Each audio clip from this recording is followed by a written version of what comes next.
Hello friends, welcome to do practice. आज हम discuss करेंगे इकोनॉमिक्स में equilibrium of firm under perfect competition. Perfect competition के case में फर्म का इक्विलिब्रियम पॉइंट क्या होगा या फर्म इक्विलिब्रियम में कब कब होगी। तो इससे पहले वाली वीडियो में हम डिस्कस कर चुके हैं परफेक्ट कंपटीशन का मीनिंग, परफेक्ट कंपटीशन के features, properties and effect of supply and demand curve on price, वो हम डिस्कस कर चुके हैं। अगर आपने अभी तक वो वीडियो नहीं देखी है तो आप वो वीडियो जाकर देखिए ताकि आपको इक्विलिब्रियम का कंसेप्ट इजीली समझ में आए। तो सबसे पहला पॉइंट हमारा आता है कि कोई भी फर्म इक्विलिब्रियम में कब होती है। कोई भी फर्म इक्विलिब्रियम में तब होती है जब फर्म मैक्सिमम प्रॉफिट अर्न कर रही होती है। कोई भी फर्म है, अगर वो मैक्सिमम प्रॉफिट मीन्स उसकी टोटल प्रॉफिट ज़्यादा है तो वो इक्विलिब्रियम सिचुएशन में है, और अगर उसके टोटल प्रॉफिट कम है, नॉर्मल प्रॉफिट में है, तो वो इक्विलिब्रियम में नहीं होती। कोई भी फर्म इक्विलिब्रियम में तब होगी जब वो मैक्सिमम प्रॉफिट अर्न कर रही होगी। दूसरी बात, फर्म इक्विलिब्रियम की दो कंडीशंस होती हैं। फर्स्ट कंडीशन हमारी आती है MC is equal to MR। ये कंडीशन हमारे प्रॉफिट मैक्सिमाइजेशन की भी हैं। और सेकेंड आती है हमारी when MC cuts MR from below. तो ये हमारी सेकंड कंडीशन है कि जब MC कर्व MR को नीचे से काटे, और फर्स्ट है कि MC MR के इक्वल हो। जब दोनों ही कंडीशंस फुलफिल होंगी और फर्म मैक्सिमम प्रॉफिट अर्न कर रही होगी तो फर्म उस टाइम इक्विलिब्रियम सिचुएशन में होगी। अब नेक्स्ट पॉइंट आता है हमारा कि कोई भी फर्म है वो शॉर्ट टर्म में इक्विलिब्रियम में कब होगी और लॉन्ग रन में इक्विलिब्रियम में कब होगी। इसकी दो अप्रोचेस हैं, TR एंड TC और MR एंड MC। उससे पहले हम देखते हैं कि देखो कोई भी फर्म है जब वो शॉर्ट टर्म में कोई आउटपुट कर रही है, शॉर्ट टर्म में अगर प्रोडक्शन कर रही है तो शॉर्ट टर्म के अंदर वो फिक्स फैक्टर्स में इंक्रीज़ नहीं कर सकती। मीन्स जो उसके फिक्स फैक्टर हैं जैसे कैपिटल है उसमें कुछ चेंज नहीं कर सकती वो। अगर शॉर्ट टर्म के अंदर किसी भी फर्म को अपने आउटपुट में चेंज करना है, आउटपुट ज़्यादा करना है, आउटपुट कम करना है, तो उस केस में कोई भी फर्म को सिर्फ वेरिएबल फैक्टर में ही चेंज करके आउटपुट को कम ज़्यादा कर सकती है। वहाँ पे शॉर्ट रन के अंदर कोई भी फर्म अपने फिक्स फैक्टर में चेंज नहीं कर सकती, वो अनचेंज रहेंगे, वो फिक्स ही रहेंगे।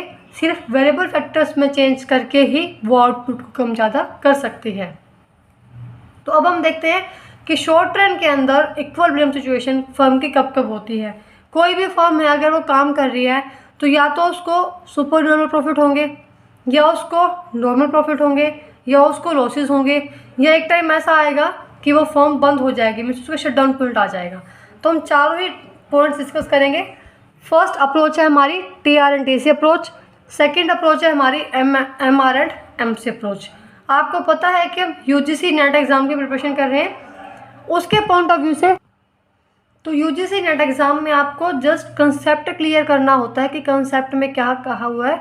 तो उसके पॉइंट ऑफ व्यू से हमने दोनों ही अप्रोचेस को एक ही पिक में कवर किया है, एक ही ब्लैक बोर्ड पे कवर किया है, ताकि आपको ये नोट्स में भी हेल्प करे और आपको ये रिवीजन में भी हेल्प करे, प्लस आपको ईजिली समझ में भी आ जाए।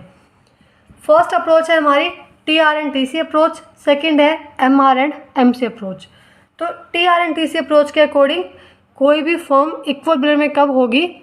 फर्म इक्विलिब्रियम में तब होगी जब TR कर्व TC से ज़्यादा होगा। मीन्स जहाँ पे हमारे टोटल रिवेन्यू टोटल कॉस्ट से ज़्यादा होंगे, या जो इनका गैप है TR और TC का, जो मैक्सिमम गैप होगा इनके बीच में, तो वहाँ पे हमारा इक्विलिब्रियम सिचुएशन होगी। या हम कह सकते हैं कि यहाँ पे फर्म ज़्यादा प्रॉफिट्स मैक्सिमम प्रॉफिट्स अर्न कर रही है, इसी वजह से फर्म इक्विलिब्रियम में है शॉर्ट टर्म के अंदर। और MR एंड MC अप्रोच के अंदर फर्म इक्विलिब्रियम में कब होगी, जब MR is equal to MC हो, जो हमारी फर्स्ट कंडीशन थी, प्लस MC इज राइजिंग, जो MC कर्व है हमारी वो राइजिंग मीन्स बढ़ती जा रही है, तो उस केस में हमारा जो इक्विलिब्रियम सिचुएशन में फर्म होती है MC कर्व इज राइजिंग। तो हमने बात की थी कि कोई भी फर्म है शॉर्ट रन के अंदर या तो वो सुपर नॉर्मल प्रॉफिट कमाती है, या वो नॉर्मल प्रॉफिट अर्न करती है, या वो लॉसेस या शटडाउन पॉइंट आता है। तो देखो अब बात है कि फर्म को किस तरीके से प्रोडक्शन करना चाहिए कि वो सुपर नॉर्मल प्रॉफिट अर्न करे या नॉर्मल प्रॉफिट अर्न करे या फिर वो मतलब लॉसेस में ना जाए, तो उसके देखते हुए फर्म को कैसा प्रोडक्शन करना चाहिए। फर्स्ट है सुपर नॉर्मल प्रॉफिट। अगर फर्म जहाँ पे फर्म का टोटल रिवेन्यू टोटल कॉस्ट से ज़्यादा होगा तो वहाँ पे firm super normal profit earn कर रही है।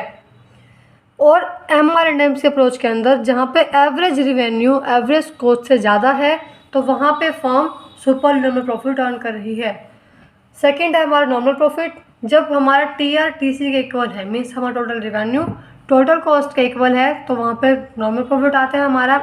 और MC&MR अप्रोच के अकॉर्डिंग जब AR/AC के इक्वल है, मतलब एवरेज रिवेन्यू एवरेज कॉस्ट के इक्वल है, तो वहाँ पे हमारा सुपर नॉर्मल प्रॉफिट है। उसके बाद अगर टोटल कॉस्ट ज़्यादा है टोटल रिवेन्यू से, ये टोटल रिवेन्यू कम है टोटल कॉस्ट से, तो वहाँ पे फर्म लॉसेस में आएगी TR&TC अप्रोच के अकॉर्डिंग। और अगर एवरेज रिवेन्यू कम है एवरेज कॉस्ट से, तो वहाँ पे फर्म लॉसेस में जा रही है। मतलब कोई भी फर्म को लॉस कब होगा, जब उसकी कॉस्ट ज़्यादा है और रिवेन्यू कम है, या एवरेज कॉस्ट ज़्यादा है एवरेज रिवेन्यू कम है, तो फर्म क्या होगी, लॉसेस में होगी। बिल्कुल सिंपल सा कंसेप्ट है, हमें समझना है कि नॉर्मल प्रॉफिट कब होगा, जब रिवेन्यू कॉस्ट का इक्वल होगा। सुपर नॉर्मल प्रॉफिट कब होगा, जब रिवेन्यू ज़्यादा होगा कॉस्ट से, मीन्स हमारी इनकम ज़्यादा है कॉस्ट कम है, तो सुपर नॉर्मल प्रॉफिट। जितना रिवेन्यू है उतनी कॉस्ट है, तो नॉर्मल प्रॉफिट। रिवेन्यू कम है इनकम कम है बट कॉस्ट ज़्यादा है, तो लॉसेस। अब वो TR&TC अप्रोच के अंदर लगा हुआ चाहे MR&M से अप्रोच के अंदर, पॉइंट वही है। मीन्स TR/TC लग जाएगा AR/AC लग जाएगा, बट हमारा कंसेप्ट वही है कि लॉसेस कब होंगे, जब कॉस्ट ज़्यादा होगी, कॉस्ट ज़्यादा होगी रिवेन्यू से, और प्रॉफिट्स कब होंगे, जब रिवेन्यू ज़्यादा होगा कॉस्ट से। नेक्स्ट पॉइंट है हमारा शटडाउन पॉइंट। शटडाउन पॉइंट कब आता है कि जब total revenue total variable cost के इक्वल आ जाए, या average revenue average variable cost के इक्वल आ जाए। मीन्स जिस पॉइंट से हमने शुरू किया था, हमने स्टार्ट किया था कि हमें इतनी इनकम हो जाए कि हमारी सिर्फ वेरिएबल कॉस्ट कवर हो जाए। ठीक है, हमने किया कि हमारी इतनी हो जाए कि हमारी जस्ट वेरिएबल कॉस्ट कवर होती जाए, फिर भी हम अपना बिजनेस हमने उस बेस पे अपना बिजनेस कंटिन्यू किया। उसके बाद हमने सुपर नॉर्मल प्रॉफिट भी अर्न किए, नॉर्मल प्रॉफिट भी अर्न किए, लॉसेस भी किए, बट एट लास्ट ऐसा पॉइंट आ गया कि जहाँ पे आपकी सिर्फ वेरिएबल कॉस्ट ही कवर हो रही है, तो मीन्स उस पॉइंट पे आपको अपना बिजनेस शट डाउन कर देना चाहिए। ये हम कह सकते हैं कि वो शट डाउन पॉइंट है, वहाँ पे आपको अपना बिजनेस बंद कर देना चाहिए। फर्म बिजनेस कंटिन्यू नहीं करेगी इसके बाद बिजनेस, क्योंकि वहाँ पे अब बिजनेस चलने के बाद एक ऐसा पॉइंट आ गया जहाँ पे सिर्फ वेरिएबल कॉस्ट ही कवर हो रही है, तो मीन्स आगे वो जो फर्म है वो काम नहीं करेगी, आगे वो आउटपुट आगे वो प्रोडक्शन नहीं करेगी। तो जहाँ पे TR/TVC के इक्वल है या AR/ABC के इक्वल है, एवरेज वेरिएबल कॉस्ट के इक्वल है, तो वहाँ पे शटडाउन पॉइंट रहेगा। तो ये सिंपल से 4 कंसेप्ट थे। इक्विलिब्रियम जब मैक्सिमम प्रॉफिट अर्न होगा, सुपर नॉर्मल प्रॉफिट जब रिवेन्यू ज़्यादा है कॉस्ट से, नॉर्मल रिवेन्यू इक्वल है कॉस्ट के। आप अप्रोच कोई सी भी लो, या total revenue total cost approach या MR&M से अप्रोच, बट कंसेप्ट हमारा वही रहेगा। रिवेन्यू ज़्यादा है तो प्रॉफिट, रिवेन्यू कम है तो लॉसेस, और अगर सिर्फ वेरिएबल कॉस्ट ही कवर हो रही है तो शट डाउन पॉइंट। ये हमारा पॉइंट था कि शॉर्ट रन के अंदर इक्विलिब्रियम फॉर्म कब होती है। इक्विलिब्रियम शॉर्ट रन के अंदर कोई भी फॉर्म है, या तो वो सुपर नॉर्मल प्रॉफिट कमाएगी, मीन्स सेम इक्विलिब्रियम हमारा पॉइंट हो गया, या वो नॉर्मल प्रॉफिट कमा रही है, या वो लॉसेस में जाएगी, या शट डाउन पॉइंट आएगा। तो ये चारों ही पॉइंट्स कब कब होते हैं ये डिस्कस किया हमने। जब TR/TC का इक्वल तो क्या होगा, जब AR कम होगा इसी से क्या होगा, या फिर सिर्फ वेरिएबल कॉस्ट ही कवर हो रही होगी तो क्या होगा। दोनों ही अप्रोच कवर कर लिए हमने। आई होप आपको एक कंसेप्ट अच्छा लगा होगा और आपको यहाँ तक समझ में भी आया होगा शॉर्ट रन के अंदर फर्म इक्विलिब्रियम में कब होती है। अब हम देखते हैं कि लॉन्ग रन के अंदर कोई भी फर्म इक्विलिब्रियम में कब होती है। तो कोई भी फर्म लॉन्ग रन में इक्विलिब्रियम सिचुएशन में कब होती है। कोई भी फर्म है वो लॉन्ग रन में, मीन्स अगर टाइम ज़्यादा है फर्म के पास, तो वो अपने आउटपुट को ज़्यादा भी इंक्रीज़ कर सकती है और डिक्रीज़ भी कर सकती है, क्योंकि शॉर्ट रन में शॉर्ट पीरियड में फर्म के पास टाइम नहीं होता कि वो अपने आउटपुट को, अपने प्रोडक्शन को ज़्यादा या कम कर सके। वो सिर्फ वेरिएबल फैक्टर्स में, जैसे कैपिटल, जैसे रॉ मटेरियल है, लेबर है, सिर्फ वेरिएबल फैक्टर्स में चेंज करके ही अपने आउटपुट को कम या ज़्यादा करती है। बट लॉन्ग रन के अंदर जो फर्म है वो अपने फिक्स फैक्टर जैसे कैपिटल है और बिल्डिंग है उसमें भी चेंज कर सकती है। लॉन्ग रन के अंदर फर्म अपनी कैपिटल को भी इंक्रीज़ कर सकती है, बिल्डिंग को भी इंक्रीज़ कर सकती है। तो जिससे क्या होगा, लॉन्ग रन के अंदर फर्म के पास स्कोप है कि वो अपने आउटपुट को, अपने प्रोडक्शन को ज़्यादा कर सकती है या चाहे तो कम भी कर सकती है। तो फर्म है, अगर फर्म लॉन्ग रन के अंदर सप्लाई को कम कर देती है, सप्लाई को ज़्यादा कर देती है, सप्लाई अगर ज़्यादा करेगी कोई भी फर्म, तो देखो सप्लाई अभी मार्केट में डिमांड 10,000 यूनिट्स की है, बट फर्म ने 14,000 यूनिट अपनी मार्केट में सप्लाई कर दी। तो अगर ज़्यादा आउटपुट, ज़्यादा प्रोडक्ट है वो सप्लाई होते हैं मार्केट के अंदर, तो उस केस में प्राइस कम हो जाएगा, क्योंकि फर्म को सारा जो प्रोडक्शन है, जितना भी आउटपुट सारा सेल करना है, सप्लाई ज़्यादा किया है तो कम प्राइस में भी सेल करना पड़ेगा। बट अगर फर्म सप्लाई कम कर देती है, डिमांड ज़्यादा है और सप्लाई कम करती है, तो उस केस में उस प्रोडक्ट का प्राइस बढ़ जाएगा। तो मीन्स अगर सप्लाई ज़्यादा होगी तो प्राइस कम हो जाएगा और सप्लाई कम होगी तो प्राइस ज़्यादा हो जाएगा। तो अल्टीमेटली फर्म जो है लॉन्ग रन के अंदर सिर्फ नॉर्मल प्रॉफिट ही अर्न करती है। अगर क्वेश्चन हमारा बनता है कि लॉन्ग रन के अंदर फर्म कैसा प्रॉफिट अर्न करती है इन द परफेक्ट कंपटीशन, तो उस केस में हमारा आंसर आएगा normal profit. Only normal profit earn करती है लॉन्ग रन के अंदर फर्म।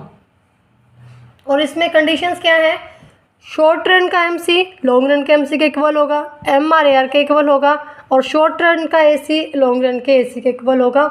इसको हम ऐसे भी बोल सकते हैं कि जब कोई भी फर्म है वो ऑप्टिमम आउटपुट मीन्स ऐसा आउटपुट प्रोड्यूस करे, मीन्स जहाँ पे supply is equal to demand हो, जितनी डिमांड है उतनी ही सप्लाई हो, तो उस केस में वो ऑप्टिमम आउटपुट रहेगा। मीन्स ऐसा आउटपुट, ऐसा इतना प्रोडक्शन करना चाहिए किसी भी फर्म को कि जितनी डिमांड है वो कवर अप हो जाए। तो उस केस में नॉर्मल प्रॉफिट ही अर्न करेगी सिर्फ फर्म। तो लॉन्ग रन के अंदर सिर्फ नॉर्मल प्रॉफिट ही अर्न करती है, क्योंकि वहाँ पे जो फर्म है वो ऑप्टिमम आउटपुट प्रोड्यूस करती है। ना तो ऐसा आउटपुट प्रोड्यूस करेगी जिससे प्राइस कम हो जाए, और ना ऐसा करेगी कि प्राइस बढ़ जाए। ऐसा आउटपुट प्रोड्यूस करे जिससे कि सप्लाई डिमांड के इक्वल हो और प्राइस भी ऐसा रहे कि हमें नॉर्मल प्रॉफिट मिलते रहें। तो ये हमारा कॉन्सेप्ट था, equilibrium of firm under perfect competition. दोनों हमने डिस्कस किए, लॉन्ग पीरियड में कैसा रहेगा और शॉर्ट पीरियड में कैसा रहेगा। शॉर्ट पीरियड में दोनों अप्रोच को डिस्कस किए हमने। तो आई होप आपको एक कॉन्सेप्ट समझ में आया होगा, equilibrium of firm under perfect competition. अगर आपको इस टॉपिक में कुछ भी डाउट है यहाँ तक, तो आप कमेंट में पूछ सकते हैं, कमेंट सेक्शन आपके लिए ही है। और कुछ डाउट है तो आप कमेंट में पूछ लीजिए। कोई क्वेरी है, मेल भी गिवन है आपको डिस्क्रिप्शन में, तो आप मेल भी कर सकते हैं। डू प्रैक्टिस के नेम से मेल गिवन है, तो आप मेल भी कर सकते हैं। और अगर आपको वीडियो अच्छी लगी है तो वीडियो को लाइक कीजिए, शेयर कीजिए एंड कमेंट कीजिए, और चैनल को सब्सक्राइब कीजिए ताकि आपको आने वाली वीडियो नोटिफिकेशन मिल जाए।